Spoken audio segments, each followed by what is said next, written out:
नमस्कार। आज का कार्यक्रम एक विशेष महोत्सव पर लिया गया है। ये महालय पे है। अब मैं आपको महालय पे ये जानकारी देना चाहूँगा कि महालय के दिन ही हम लोग पितृपक्ष की भी पालन करते हैं। तो आज की जानकारी मैं आपको पितृपक्ष के ऊपर में देने वाला हूँ। तो पितृपक्ष हमारे महालय के दिन ही अमावस्या एक ही दिन मनाया जाता है। जिस दिन अमावस्या पड़ते हैं उसी दिन हम लोग पितृपक्ष की भी पालन करते हैं और महालय की भी पालन करते हैं। तो पहले हमारा पितृपक्ष जो है वो हम लोग पहले करते हैं। इसके बाद ही देवी पक्ष पड़ जाने के कारण देवी पक्ष में हम लोग महालय का पूर्ण पालन करते हैं। माँ दुर्गा में आस्था रखने वाले लोग इसका महालय का इंतजार बहुत दिनों से करते हैं, जिसके कारण महालय आते ही वो माँ देवी की आगमन की तैयारी के लिए अपने अपने कार्य में जुट जाते हैं। इसके माध्यम से ही माँ दुर्गा की पूजा प्रारंभ हो जाते हैं महालय के दिन से ही।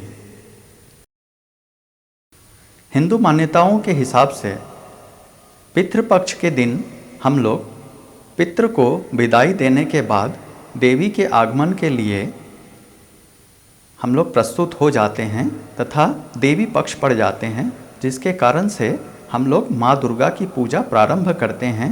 तथा पितृपक्ष के वक्त सुबह में ही हम लोग अपने अपने पूर्वजों को तर्पण के माध्यम से उन्हें पिंड दान करते हैं और उन्हें तृप्त करते हैं उनकी आत्मा की शांति प्राप्ति के लिए।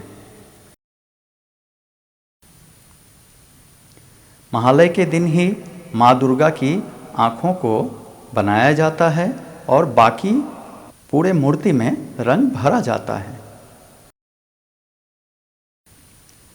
इसी पितृपक्ष के दिन ही हमारे पितरों को तर्पण के तौर पे हमें दूध, घी तथा तिल तथा उसके साथ हम लोग गंधयुक्त जल, पुष्प ये सब अर्पित करके हम उनकी आत्मा को शांति की प्राप्ति के लिए हम लोग तर्पण करते हैं, जिससे उनकी आत्मा को शांति मिले और वो हमें इसके कारण उनके आत्मा की शांति के बाद ही वो हमें आशीर्वाद करते हैं कि हमारा जीवन जो है वो सुखमय, संपन्नमय तैयार हो।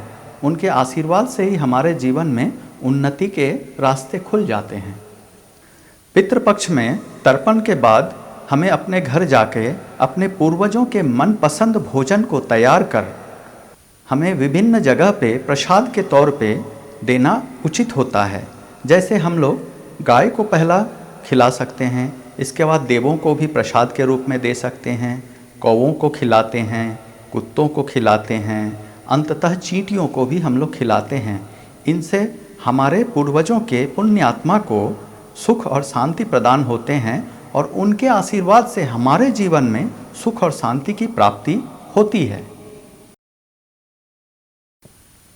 ऐसी मान्यता है कि पितृपक्ष में दान करने से हमारे ऊपर जो पितृ दोष लगे होते हैं वो सब दूर हो जाते हैं और उनके आशीर्वाद से हमारे जीवन में सुख और शांति की प्राप्ति होती है। ऐसी मान्यता है कि महालय के दिन ग्रहराज सूर्यदेव कन्या राशि में आते हैं, जिसके कारण से हमारे पूर्वजों को, हमारे पितरों को बहुत भूख लगती है और वो अपने अपने संतान के घर आते हैं और जो भी उन्हें मिलता है, जैसे आप तर्पण के तौर पे उन्हें पिंड दान करते हैं या भोजन दान करते हैं, इसके माध्यम से आप जो भी उन्हें दान करते हैं या फिर जो भी उन्हें भोजन करवाते हैं, इससे वो तृप्त होते हैं और अपने अपने लोक को वापस लौट जाते हैं। अपने संतानों को, अपने वंशजों को वो आशीर्वाद करते हैं। उनकी आत्मा को शांति मिलने से वो हमें भी सुखमय जीवन प्राप्ति के लिए आशीर्वाद करके जाते हैं। पितृपक्ष में दान सामग्री कुछ हैं जिसे आप अपने सामर्थ्य के तौर पे आप उसे कर सकते हैं। जैसे अगर आपकी सामर्थ्य है तो आप चांदी की दान करें। अगर आपके पास इतनी सामर्थ्य नहीं है तो कम से कम जो कि बहुत ही ज़रूरी है, तिल का दान करें। तिल का दान करने से पितरों को बहुत सुख की प्राप्ति होती है। इसके अलावे आप गरीब लोगों को अन्न का दान कर सकते हैं, ब्राह्मण को तिल का दान करिए, गरीब लोगों को आप चप्पल का दान करिए, जूते का दान करिए, किसी को आप वस्त्र भी दान कर सकते हैं। इस तरह से आप अपने सामर्थ्य के तौर पे इन सब चीज़ों का आप दान कर सकते हैं। हमारे धर्म ग्रंथों के हिसाब से प्रत्येक मनुष्य पर 3 तरह के ऋण होते हैं: देव ऋण, पितृ ऋण और ऋषि ऋण। तो देव ऋण जो है वो देवताओं का ऋण हुआ, वो भी हमें चुकाना पड़ता है।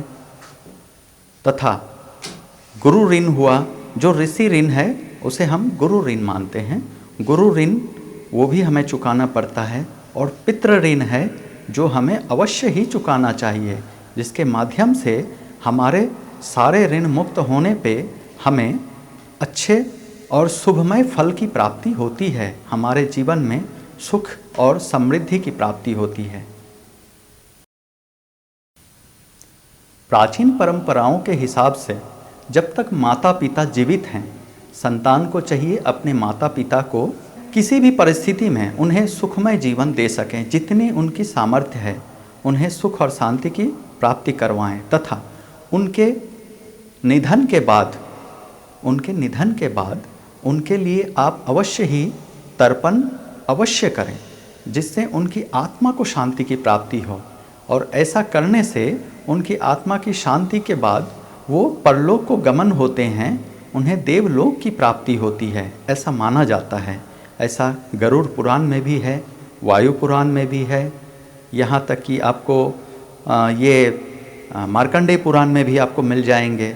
तो ये चीज़ जो है ये पुराणों से ही हमें शिक्षा मिलती है कि हमें क्या करना चाहिए और क्या नहीं करना चाहिए। शास्त्रों में बताया गया है कि जो व्यक्ति घर में जो भी व्यक्ति है अपने घर में बड़े जो हैं वो ही तर्पण करते हैं। तो जो व्यक्ति तर्पण करते हैं वो कभी भी अपने बाल न कटवाएं, अपने मूछ दाढ़ी न कटवाएं, नाखून न कटवाएं, इस तरह की कोई भी काम ना करें। तथा इसके अलावे जो भी अन्य सदस्य हैं घर में वो अपने अपने नाखून, बाल या फिर दाढ़ी, मूछ सब काट सकते हैं, इसमें कोई आपत्ति नहीं है। प्रत्येक मनुष्य को चाहिए अपने पूर्वजों की 3 पूर्वजों की तर्पण अवश्य करें, जिनसे उनके आत्मा को शांति प्राप्ति होती है। आज के इस कार्यक्रम के माध्यम से मैं आपको ये बताना चाहता हूँ कि तर्पण कितनी ही आवश्यक चीज़ है हमारे हर मनुष्य के जीवन में। हमारे ही जीवन में ऐसा कोई ज़रूरी नहीं है, हर मनुष्य के जीवन में तर्पण बहुत ही आवश्यक है। तर्पण जो भी अपने पूर्वजों के लिए करते हैं उनके जीवन में सुख और समृद्धि की प्राप्ति होती है। अगर आपको यह कार्यक्रम अच्छा लगा है तो आप लाइक और शेयर करें तथा हमारे चैनल को सब्सक्राइब करें। आगे भी हम आपके लिए अच्छे अच्छे कार्य